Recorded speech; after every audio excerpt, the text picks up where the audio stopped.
gave you more than I gave to myself. You had me on a shelf, but now I'm somewhere else. I was bending, breaking, lost in your storm. Now I'm a hurricane in my purest form. You tried to play me like a fool, had me doubting my worth. Nah, I flipped the script on you, reborn from the dirt. You thought I stayed down? Nah, new mindset, I'm putting me first. This ain't no apology, this my reign. No more bowing down, I'm done with the games. Toxic love, no, I broke that spell. I'm the villain in your story, I wrote you hell. Messy goddess, fierce, wild, unleashed, untamed, not mild. Messy goddess, feel the fire in my eyes. No chains hold me, I cut all ties. Messy goddess, wild, free. Welcome to the Mediocre Black Woman Podcast, the space where we side-eye perfectionism, embrace our humanity, and laugh through the chaos. Girl, trust me, you're in the right place. Hey y'all, I'm Thea, your host here at the Mediocre Black Woman Podcast. I've spent over a decade working in tech, leading learning and development projects, developing content for executives, and running corporate and consumer podcasts. So yeah, I'm highly qualified and just an all-around baddie. Let's keep it real. But here's the thing. I've spent my whole life as a high achiever, doing the most and still hitting those walls that we know too well, being overlooked, underestimated, and overworked. Like my C++ work is somebody else's A++. And don't even get me started on having my ideas being taken or being spoken over in meetings. What really pushed me to start this show, though, was Kamala's loss in the election. It triggered something deep in me and in so many other high-achieving Black women I know. Seeing one of the most qualified candidates still not be enough for some people was a gut punch because it mirrors our experiences all too well. So this podcast is just for us, the women who are tired of carrying the world and still being told we're too much or we're not enough. It's a space to take the cape off, laugh through the chaos, and just be. So girl, sit back, relax, and let's get into it.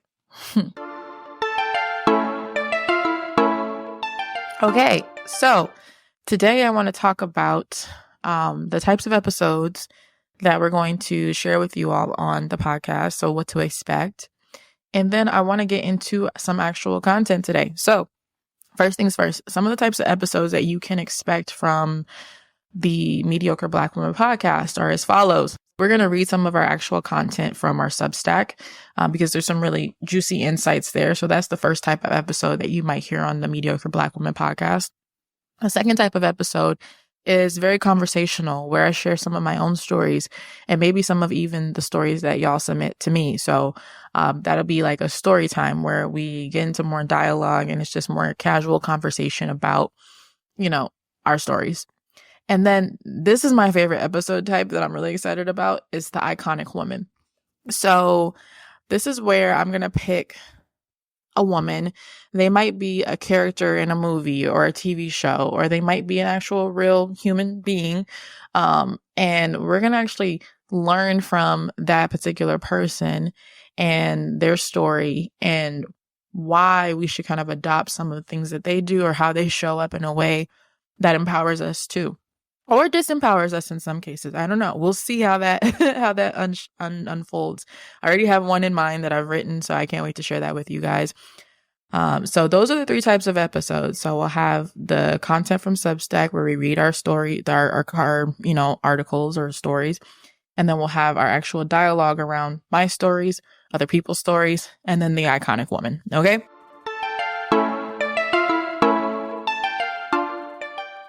Let's get into it. So today we're actually going to do a Substack read of two posts that we have. So the first post is from December 13th, 2024. And the post is called Why I Created the Mediocre Black Woman. For as long as I can remember, I've poured my heart and soul into overachieving. I am the one who works harder, stays later, and delivers more than anyone asks. But no matter how much I give my work's environments, rarely loves me back. And yet, I stay. I keep striving, keep sacrificing, hoping for the validation that never comes. Ooh, side note, how many of us look for validation through our work? Ooh, it's a really sick cycle. We might talk about that a little bit at the end. It's hard to admit, but my relationship with work often feels like an abusive one. I give it everything and it gives me just enough breadcrumbs to keep me coming back for more. I tell myself if I just work a little harder, I'll finally be enough. Now, this is like related to work, yes, but how many of us look for the breadcrumbs or like, feast off the breadcrumbs in our relational, situations or in our family dynamics or, in the energy we give to ourselves. Like, so if we're taking breadcrumbs at work, we may or may not be taking breadcrumbs in other places too. So I just want to call that out because, there's a pattern there, right? Okay. In one of my journal entries, I write, what would it feel like to stop chasing approval, to let go of the need to be seen as extraordinary and just exist? Could I still find joy, worth, and meaning in simply being myself? Whew, that question led me to create the Mediocre Black Woman. Black women are taught that mediocrity isn't an option for us. We're expected to outwork, outperform, and outshine just to be deemed worthy of the same spaces others walk into with ease. But what if I reject that? What if I embrace my humanity, the mess, the flaws, the rest I so deeply deserve? Oh my God. The rest I got last night, y'all, I haven't had rest like that. I can't even remember, like, without having to take magnesium or having to drink a sleepy time tea, like, my body was like, whew. I think since I've left social media and since I've decided to stop certain habits, I feel like my body was just like, okay, you get to breathe now. You get to relax. Thank you for like giving me a nervous system reset. Like some of the yoga I've been doing, my body was like, girl, here you go. Here's your gift. So the rest that we deeply deserve. Okay. For me, overachievement is a survival mechanism. If I do everything perfectly, maybe I'll be seen, celebrated, and safe. Instead, I find myself becoming invisible, giving my all to systems that take me for granted. The truth is, I keep seeking validation from work because it feels familiar. Whew. Like trying to win over someone who won't or can't love me back. Listen, y'all, I did that for years, not just with work, but with humans, that there was a safety that felt like a familiarity where if I keep trying to win this person over who's unwinnable, right? It would show me they're unwinnable. That it would somehow boost my self-worth because I won the unwinnable, right? But I'm done with that. And I actually cut off some toxic people, things, that were lingering this year.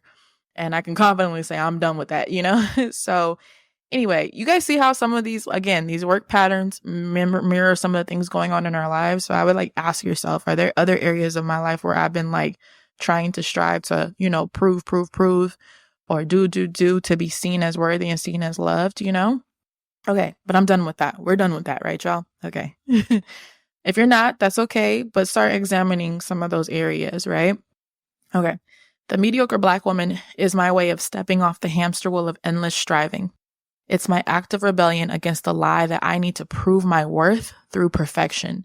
And it's a space for Black women who, like me, are ready to stop performing and start living fully, unapologetically. This journey is deeply personal. I am unlearning the belief that my value is tied to how much I do or how well I do it. I am learning that my worth isn't something I need to earn. It's something I've always had, and so have you. If you feel trapped in the cycle of overachievement, chasing recognition that feels just out of reach, I see you. I see you. This space is for us to heal, rest, and reclaim our joy. Together, we'll redefine what it means to be enough. So cheers to letting go, embracing imperfection, and choosing ourselves with love and vulnerability. Woo. Okay. So that's the why I created the Mediocre Black Woman post. And I thought that was an important one to share on this particular episode because it's true to everything as to why we created this. Okay. We're going to read another post. And actually, I think I'm going to read 3 for y'all today, not just the 2, because this is actually more fun than like I planned it, but I was like, oh, this feels really good.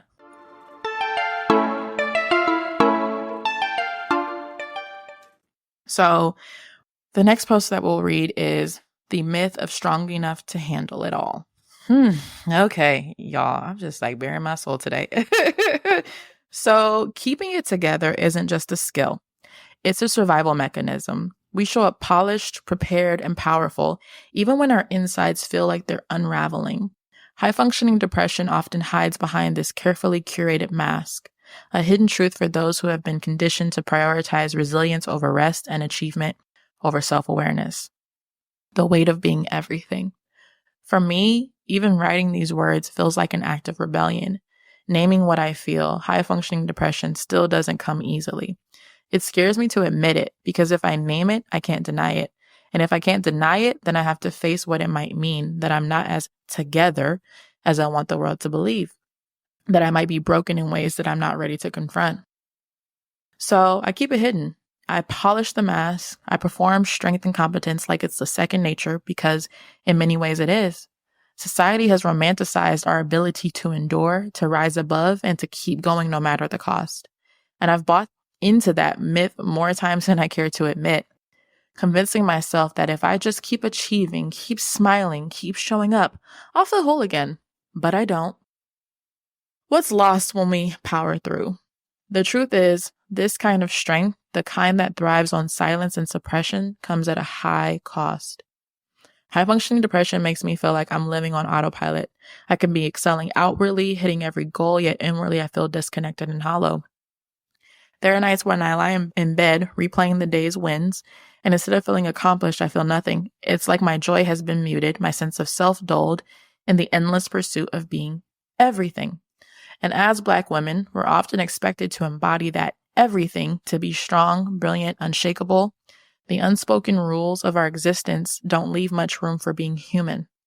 Even when I'm exhausted, even when I'm hurting, I keep pouring out, afraid to let anyone see that my cup has been empty for a while now. Ooh, child. Okay, reclaiming ourselves, okay? Because we're not doing this anymore, y'all. We got to break the cycle. Like, we're not doing this anymore. Reclaiming ourselves. Here's what I'm slowly learning. Hiding it doesn't make it go away. That was actually really painfully, this is a side, this is not a part of the post, but this was actually painfully noticeable this past week. And I was like, okay, hiding that I'm struggling is not working. So I just need to let it all hang out and fix it. Acknowledging it is like the first step. Okay. So the pain, the emptiness, the questions, they're all still there, waiting for me to stop running and face them. And as terrifying as that is, it's also the first step toward healing.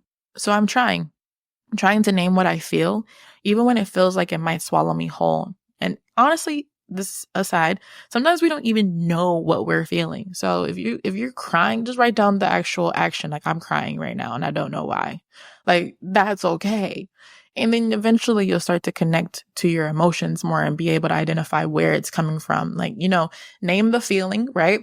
And name where in your body you feel it. So if I'm crying, okay, do I feel this feeling also in my chest or in my stomach? And then you can actually connect it to the chakras.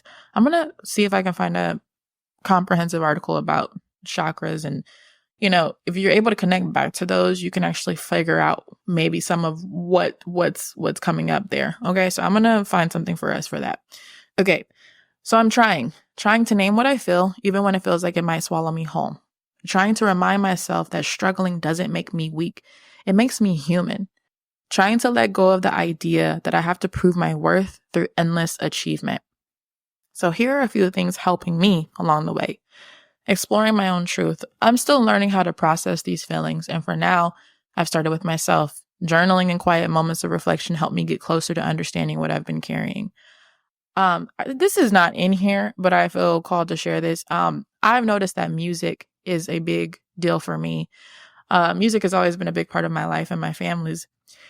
But what I'm noticing is that I get a lot of healing through it. So sometimes I just throw some earphones in and it helps me to explore what's going on, Okay. And acknowledge without judgment. Okay. Now this is going to be hard for a lot of us. Okay. I'm learning to sit with my feelings without immediately trying to fix or hide them. It's uncomfortable, but it's also freeing. Again, because we're so focused on trying to be okay for everybody else that sometimes we're afraid to fall apart, or we're afraid to let it out, or we're afraid to be seen as vulnerable, as weak. And to be honest, being vulnerable is the strongest thing that we can even do for ourselves and for others. Because when we express our emotions, we give each other permission to express our emotions. And here's the thing. Just because you're feeling down doesn't make you a Debbie Downer, right? It just makes you more in touch with your emotions. And when you are open with your emotions, you can actually move through them faster. And I've noticed that for myself. When I'm open with my emotions, I move through them way faster than if I was to hide and stuff them down. Because when you stuff them down, they come up at inopportune times. There's been many times where I've stuck in a whole foot in my mouth and I'm like, oh shoot, that's because I've been angry about this and I have not accepted that and I have not processed that. So do yourself and others a favor and acknowledge it, but don't judge yourself for it. And I think that's one of the hardest things to do. I'm still working on it to this day, but I've gotten better at not being like, why do you feel like that? Why do you think? No, it's how I feel. My feelings are valid. And now I can process it, but if I can't acknowledge and accept my feelings, I can't process them. Okay. The third thing, redefine strength, right? Strength doesn't have to mean enduring in silence. Sometimes it looks like asking for help or saying, I'm not okay right now. I'm still struggling with this one, but taking little steps every day. And you know what? The judgment one might not have been the hard one. It might be the asking for help. Because in our culture, we've embraced not asking for help like a badge of honor, And it's not honorable to not need people. Like connection, people, people need people. There's an episode, so I love the show Empire. It's an old show from I don't know what year that was actually. That was like maybe 2014, 2015, somewhere in there. But anyway, there was a scene where Lucius Lyon is telling his son Jamal, they're both musicians, right? And Jamal's like, hey, I need a producer like mom because mom understands my creative, like energy, creative, style. And his dad, Lucius, tells him, you don't need anybody.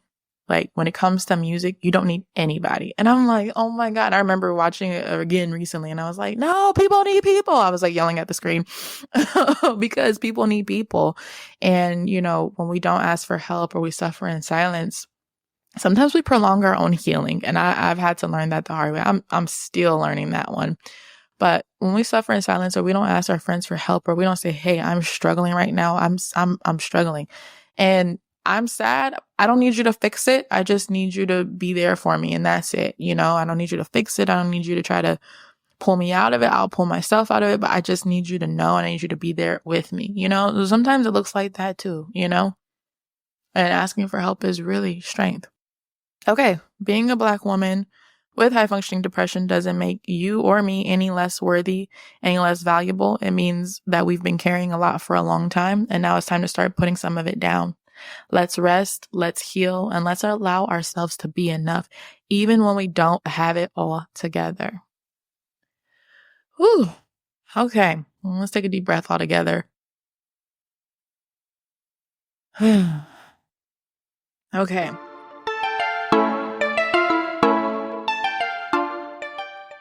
All right, shake it off. Now, let's get into the next post. I think I like this format a lot. Okay, so here's the next post. From Pet to Threat, Navigating Workplace Dynamics with White Women as a Black Woman. So this is going to kind of transition us into some of more of that content around, workplace stuff. So that'll be an episode 2 that we'll talk about some of that. Okay. As a Black woman in the workplace, you often walk a tightrope, balancing excellence with humility, confidence with caution, and ambition with adaptability. Hold on, I need a sip of water because I feel like I feel my throat. See, again, this is emotions. Where are you feeling it? I'm feeling it in my throat chakra, right? And that means that there's something that needs to come out, but I'm struggling just a little bit to get it out, So that's how that kind of works. Whew. Okay. As a Black woman in the workplace, you often walk a tightrope, balancing excellence with humility, confidence with caution, and ambition with adaptability. For many of us, the most unexpected challenge isn't just systemic barriers or outright bias. It's the complicated, often fraught relationships with white women colleagues or managers. One of the most jarring dynamics I've experienced is what's known as the pet to threat phenomenon. This happens when a white woman, particularly one in a leadership position, initially champions you, offering mentorship, praise, and visibility. At first, it feels like they're in your corner, rooting for you to succeed. But as your talents and contributions become undeniable, the dynamic shifts. You go from being someone they nurture, a pet, to someone they perceive as a competition, a threat. This transformation is rarely direct or open. It might start as subtle undermining, dismissing your ideas in meetings, or failing to advocate for your contributions. Over time, it can escalate to outright exclusion, micromanagement, or efforts to discredit your work altogether. And when this shift happens, it's hard to not internalize the experience wondering, what did I do wrong? But let's be clear. This isn't about your performance. It's about how the intersection of race and gender plays into power dynamics. For many white women, particularly in spaces where they've had to fight for their own place at the table, a high-achieving Black woman represents a perceived challenge to their hard-won status. Instead of seeing your success as a collective win, they see it as a threat to their position. This behavior doesn't come out of nowhere. It's rooted in a long history of societal structures that position white women as the gatekeepers of progress and Black women as the competitors for limited opportunities. It's a legacy that's perpetuated by workplace cultures where white women are often rewarded for their proximity to power, while Black women are punished for stepping into theirs. Navigating this dynamic takes an incredible amount of emotional labor. You find yourself second-guessing your tone, your contributions, and even your presence in the room. Do you advocate for yourself knowing it could deepen the rift, or do you stay quiet and hope the dynamic doesn't escalate? Either way, the burden is on you to manage a situation you didn't create. Okay, I'm just being transported. I'm trying not to talk about the transported situations because they're going to be talked about in other episodes. But I will say, I remember there was a time I was interrupted mid-sentence on a Zoom call, and I was like, "Oh, this is the beginning of this dynamic here." And I was like, I paused to myself. I was like, "Do I say something?" Because I wasn't done talking. It was very evident, and I was like, I wasn't done. And they were like, oh, like didn't expect me to say anything. And so I was like, okay, I'm glad I did. But at the same time, I'm like, did I just put a target on my back, But we'll talk about some of that stuff later. Okay. So what can we do? First, let's name the behavior when we see it. Calling out the pet to threat dynamic doesn't mean demonizing every white woman in the workplace, but it does mean being honest about the patterns that show up. Conversations about allyship need to include the uncomfortable truth that some white women's proximity to power has come at the expense of Black women's growth. Second, we need to build stronger networks of support. One of the most effective ways to combat this dynamic is by aligning with other Black women and women of color who understand the challenges we face. Sharing experiences, strategies, and solidarity can remind you that you're not alone and that the issue isn't you. And I will say, doing this has really helped me in a lot of workplaces and has like made me feel, not alone. Like that's exactly what I said, not alone. So finally, for white women listening or reading this post, wherever you see it or read it, it's time to reflect. Examine your own biases and ask yourself tough questions about how you show up in the workplace. Are you genuinely supporting the Black women around you? Or are you unintentionally replicating the same exclusionary behaviors you fought against? Allyship isn't about being the savior. It's about amplifying voices, creating spaces, and celebrating others' success as much as your own. The pet to threat phenomenon is painful because it's so personal. It's not just about professional rivalry. It's about feeling betrayed by someone you thought was in your corner. But if we can name it, call it out, and demand better, we can start creating workplaces where everyone's success is celebrated, not feared. Ooh, okay, y'all. Have y'all experienced some of these dynamics or some of these things that I talked about today? Where have you seen things showing up in your life? Like in the first, post, have you seen, your relationship to work mirroring some of your relationships personally, like I have?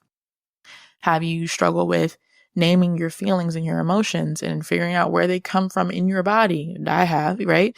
Have you experienced this dynamic where somebody lifts you up at work only to like undercut you when they feel like your success is overshining them and potentially making you a threat? Let's talk about it. I want to have conversation and dialogue about these things. I don't want this to just be a one-way street of me talking and y'all listening. I want to hear what you think and what you feel. and how, we can continue to support each other through this podcast and through other avenues. So thank you for being on today. All right, sis. That's it for today. Thanks for listening to the Mediocre Black Woman Podcast. Remember, you're magic even on your messiest days. Don't forget to share this with your bestie and tell them to share with their bestie too. See you next time. Take it easy and take care.